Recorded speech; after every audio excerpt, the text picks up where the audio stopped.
we personalize regret, it sticks with us and it forecasts into our future. There's not a person in history who has not gone through a healthy double helping of failure. Lazy failure and dumb failure will both stick you into the promised land on the edges and keep you on the wilderness. It will force you into a wilderness desert season. You're attracting more failure by being afraid of it than you ever would by enjoying it. Raise your hand if you have something in your past that you regret. Now, a certain portion of the population has no regrets. These people are psychopathic. Or they've been through training.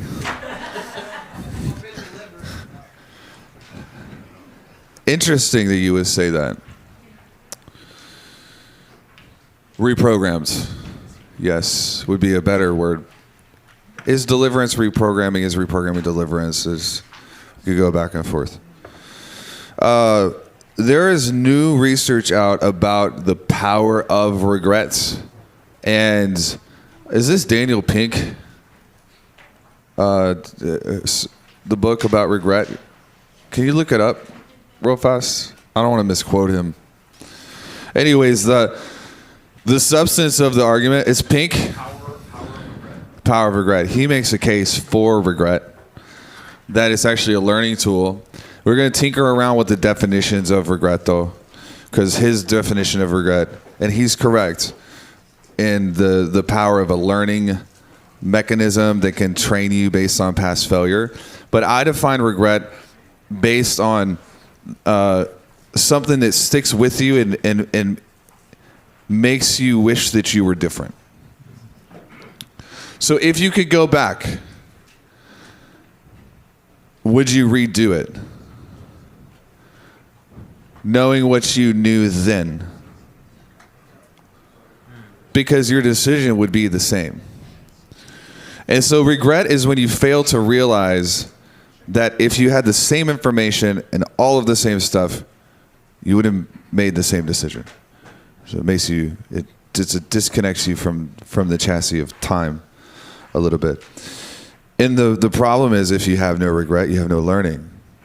There's got to be something that you would change, but when we personalize regret, it sticks with us and it forecasts into our future.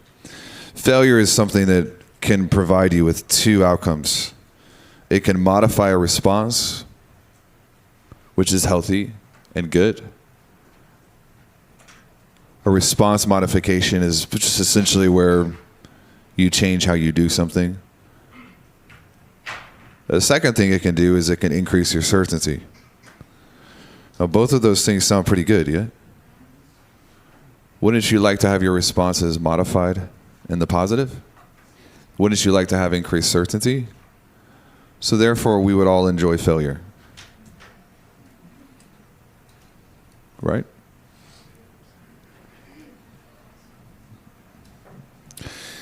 Don't fight my programming. The problem is I can feel you, even if you're not talking.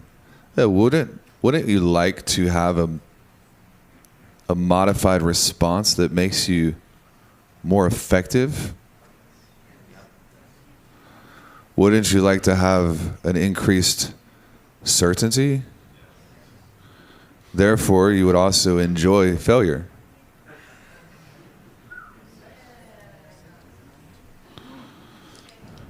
It's up to you whether you want to keep struggling through your insecurity or not. Wouldn't you like a modified response? And an increased level of certainty? And therefore you would enjoy failure. Now, enjoying something doesn't mean you attract it. I'm very specific with the language that I'm using. But you're attracting more failure by being afraid of it than you ever would by enjoying it. So let's break off the fear of man and the fear of failure and the fear of loss, and some of this can be done through deliverance, but you can't get delivered from the same demon over and over before looking in the mirror. And at some point we have to be like, let's clean up. Let's clean up the neuroscience. Let's clean up the way my brain is working. So part of how we can do this is we can reappraise. We'll get into that in a little bit. But let's just do a quick exercise so that we can begin this journey together down into the valley of the shadow of death and then come back out the other side. And it'll be a lot of fun because we enjoy failure. We enjoy it. I want to know when the last time you felt like you truly failed was. You're going to write this down. Let me give you 3 minutes. The last time you felt like you failed and it was your fault. And I want to know what you learned from it that you could never have learned unless you went through it. Make sense? 3 minutes. Let's write it down. Let's get down. So there's not a person in history who has not gone through a healthy double helping of failure.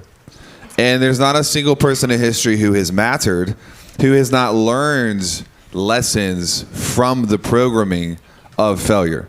Now, when failure becomes personalized and predictive, what?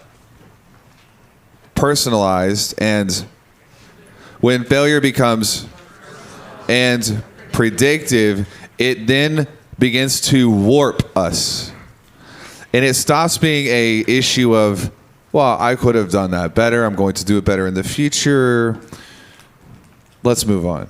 It becomes, I've ruined something, and I'm going to ruin it in the future. So the best thing I can do for myself and the world around me is to move backwards or to stop or to disappear. And this is when we're halted by something that is actually a good thing, but it warps us because it becomes personal, and we have to be very careful that we're going to predict the future the right way. Winston Churchill, one of the guys that I love to study, who was an insane human being.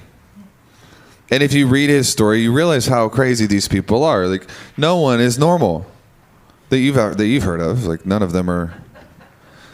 If you're hearing about them, they were not normal. There's something wrong with them. They're not like coordinated normally. They have a different definition of everything. Good, bad. You see guys like Winston Churchill. When he was a young child, he was telling his friends at school that he was going to be prime minister and save the country from a disaster. How did he know this? He didn't.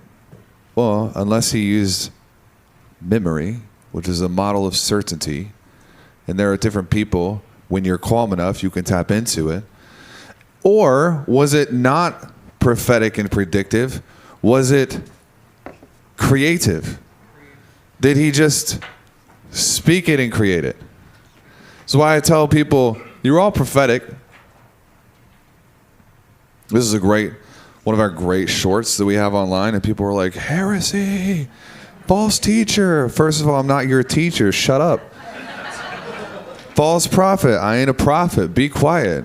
But we're all prophetic because it's not about just predicting the future. It's about speaking things that the world has not created yet and letting them partner with it. We're speaking things into existence all the time. If you don't want it to be true for your life, just shut up. Don't say it. Oh, I'm just venting to a friend. No, you're cursing yourself and everyone around you. Be quiet. You're prophetically creating. We don't know exactly how somebody like Winston Churchill gets into a position of power, except for we do know that he survived a house fire, 2 plane crashes, 3 car crashes, 4 bouts of pneumonia, 5 wars as a soldier, a prison break in South Africa, and almost died like 17 times. So maybe we do know how he became. We just don't like it. Don't want to go that route. What about like Walt Disney? Studied Walt Disney, have done deep dives on this person. Walt Disney almost went broke at the age of 19 after he started his first business. He almost went bankrupt. He almost went bankrupt every single year until the age of 54. From the age of 19 to the age of 54. How many years is that? Many years. So that's lots and lots of years. But it's a lot more when you think about, like, he was skirting bankruptcy, being ousted from films and companies, and having art stolen from him for the entirety. It wasn't until he opened Walt Disney World that he finally was able to get far enough past the brink of bankruptcy. And we already talked about Abraham Lincoln. How many more examples do we need to have? They all go through this. We know how they got there. They paid for it. They all paid for it through the learning upgrade of failure. How many of you are encouraged? Yo, look at a little Debbie Downer-ish. You're like, man, I'm going to go hire Joe Dispenza. He tells me that I can meditate, and I'll do it. Go for it. Try it. You will still pay for it, because the world will try to grab that microphone from you, and you will have to hold the hypostasis in the middle of the journey. It's still difficult. Anybody use Amazon? Amazon.com, small little company. You can like order stuff online. It's awesome. Or Amazon Prime, which is like 2-day delivery for everything. You know, in the apps, you can track the packages now, and they'll tell you when it's coming. I think what happens in our life, whether you want to apply this to faith or meditation, which is the same thing, or visualization, manifestation, all of these are the same things. They can be looped together, because what we do is we're the manifest glory of God on the earth. We manifest all of the time just through speaking. But what I think a lot of times we do is we'll get it in our minds that we're going to do something, and we're really excited and amped up about it, right? Vision is high. When vision is high, drive is high. Yeah, let's go. And then 3 weeks goes by, and it hasn't happened. And 6 months goes by, and it hasn't happened. And all along the way, the delivery train of the Spirit is bringing this thing into our life to deposit it. And you can sort of track it. You can pull up the app if you want. You can track it. You can ask God where it is. But it's coming. And the delivery date is predetermined. And then, like Amazon, 3 more houses and then you're up. 2 more houses and then you're up. You're the next delivery. Cancel the order. We lose hypostasis. Man, this was never going to work. Taylor lied to me in New York City. Taylor's a liar. God's a liar. I'm done. I'm moving on. I'm not good enough. And right before this deposit shows up, we end up self-selecting ourselves out of the equation because we could not maintain hypostasis under pressure. And we started believing what we saw instead of speaking what we knew was coming. Make sense? Yes. Another point of failure, and we'll talk about this real quick and then break. 10 minutes. Let's keep cooking. We'll do a break, and we'll come back and we'll talk about goals. There is such a thing as just being dumb. Not doing what Taylor said. Yeah, you're going to regret not doing what I say. No, people get upset with me because they're like, you're supposed to be a Christian and you call people stupid. And I'm like, that's the most Christian thing I could do, is tell the truth. They are stupid. They're acting stupid. I don't like them. I'm just going to tell them. You're clinically challenged. If this rubs you the wrong way, you just haven't read your Bible. Go back to the Old Testament. Look how God talked to people. I'm not saying I'm God. I'm just... There's a guy who kind of... It was the first person to get onto this quantum. You know, quantum is becoming a really popular thing. In fact, when I speak at events, sometimes I'll just put quantum in my speech title. And it's honestly, it's like people naturally are more respectful. They're like, wow, this guy knows quantum. He must be worth paying attention to. And so you say it works, doesn't it? Yeah.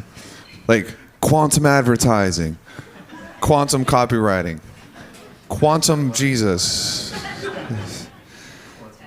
So Price Pritchett is this old M&A guy from Texas. Anybody from Texas? Yeah. Okay. Texas is not a country. It's just a state inside of a bigger country. I'm not gonna get into that right now. Okay, guys, we need to focus. Bryce Pritchett does this M&A, and he's really old. He is very, very old. And when I see someone who's really, really old who has content, I always go after it and I want to learn from it, because if you've lived as long as somebody like Bryce has lived and you're still functioning, you've obviously done something right. We should all be like longing for like the wisdom of the ages. There's people who've been through so much pain and so much stress, and they've just come out the other side. And it's like, what do you have? I want that. And so Price is this old guy. He's kind of crotchety, and he talks about quantum physics and 10x growth. He was 10x before Grant Cardone was 10x. And he talks about 3 different types of failure. He's done billions of dollars of mergers and acquisitions, epic manager. And he says there's 3 types. The first is lazy failure. Lazy failure is when you hit an obstacle and you just give up. You just quit.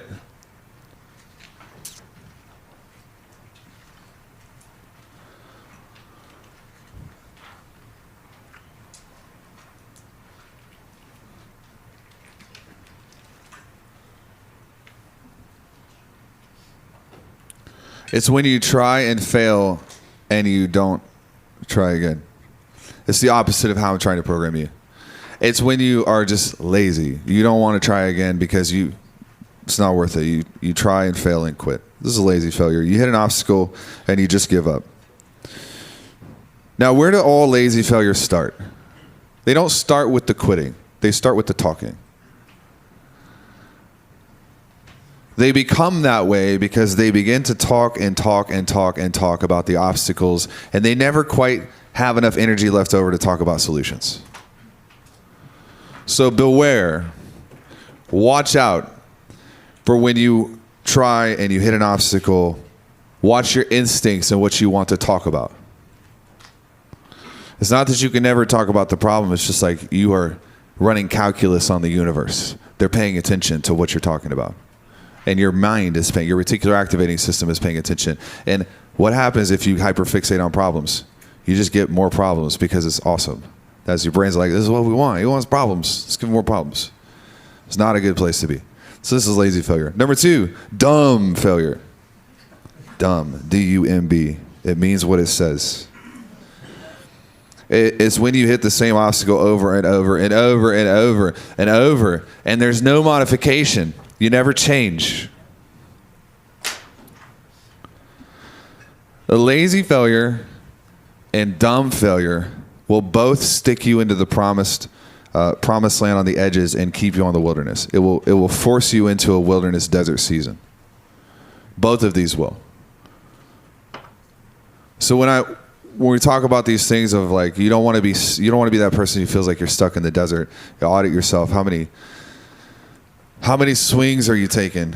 Do you have a good track record of swinging and missing? If so, you might be experiencing dumb failure, which is okay because we can steer a car that's moving. If no, you might be experiencing lazy failure because you haven't tried in 11 years.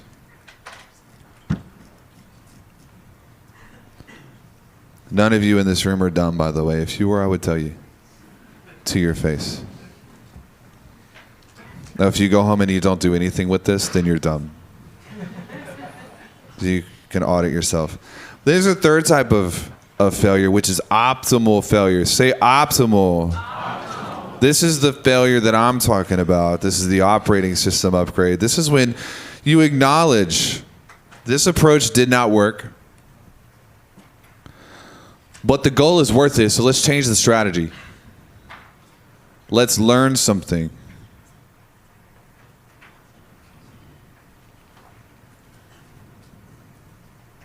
You can still make it in life, by the way, if you're dumb. Just want to clean it up. Don't feel like because you've made the same mistake the same way multiple times, that you are disqualified. Because you can always make a decision that you're going to pivot around and you're going to ask God for the right strategy. You never reach the end of the line on this. A lot of people in history have lived a season of their lives when they were kind of like just repeating the same mistakes, but then something happened and they snapped out of it. So you're going to be fine. Even if you've repeated, if you have a generational pattern of the same mistake, you just have to break that. And if you don't, one of your kids will eventually break it. And if they don't, one of your grandkids. But every curse, every place will eventually be broken. You just have to decide whether it's worth it for you to break it or not. And so I think there are some people here who do have generational patterns that are affecting your minds. And the fastest way to really fix this is to get to the point where it's like, come hell or high water, you're going to be the last one. And that alone puts you into a different tilt where you just become a little bit more dangerous to mess with, even before you have it figured out. Just clean that up real fast. Does it make sense so far?